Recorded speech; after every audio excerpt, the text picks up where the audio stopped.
Mae traciau bobsleigh ymysg strwythurau mwyaf cymhleth y byd chwaraeon, yn enwedig os chi'n adeiladu un ar ochr mynydd mewn dyffryn serth. Yr union her a wynebodd China cyn Gemau Olympaidd gaeaf Beijing 2022. Roedd y safle a ddewiswyd ar gyfer y ganolfan bobsleigh genedlaethol ar droed deheuol mynydd Xiaohaituo yn Yangqing. Oherwydd y tirwedd mynyddig, roedd ymgorffori'r Trac i'r tirlun yn sialens beirianyddol enfawr. 我们自主研发了一项技术，叫做场地和场馆融合的设计技术。我们通常的闭幕技术呢，都是用在建筑里面的。那我们在这儿呢，实际上是把这样的一个闭幕技术延伸到了大自然的这个山体上。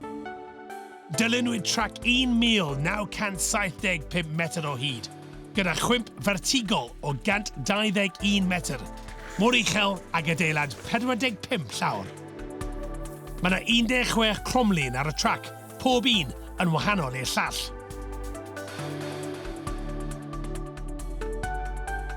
Unwaith y cafodd esgyrn yr adeilad ei roi yn ei le, roedd angen creu rhew i sglefrio arno.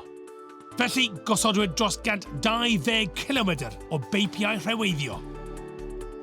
Mwyn creu y rhew, cafodd y peipiau eu llenwi gydag ammonia hylifol.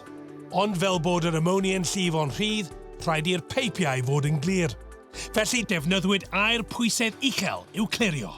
您可以看到，这个内科净化前面是有一个镜头的，我们可以把镜头塞到这个管道里面，可以直接实时观察到管道的这里面的一个清洁情况，这样就可以确保里面是100%是干净的。 Wedyn, o'r diwedd, roedd hi'n amser i wneud rhew. Aeth y tîm ati i ddyfrio'r trac i greu haenau o rew, gan fynd yn ôl ac ymlaen filoedd o weithiau. Ar ddiwedd y broses, roedd rhaid i'r rhew fod yn hollol llyfn. Yma, bu rhaid i'r tîm ddibynnu ar ei llygaid, ei profiad a'i teimlad.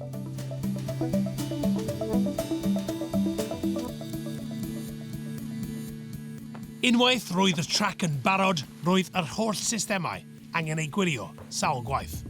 Felly cafodd nifer o brofion a threialon eu cynnal. I sicrhau diogelwch yr athletwyr, aeth y tîm ymateb meddygol trwy hyfforddiant caled a dwys. 请医疗队迅速赶往 C13 湾出口处救助翻桥运动员，谢谢。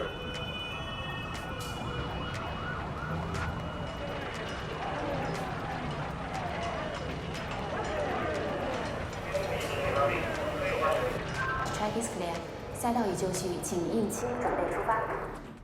Ac mwyn ei galluogi i ymateb ar frys, roedd rhaid sicrhau bod gan y tîm lygad ar hyd y trac cyfan. 整个赛道咱们共设了46个摄像机，全天候无死角监控。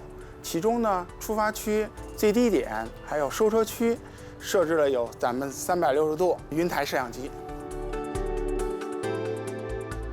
Rhoddodd y ganolfan bobsleigh genedlaethol drac safonol byd eang i China.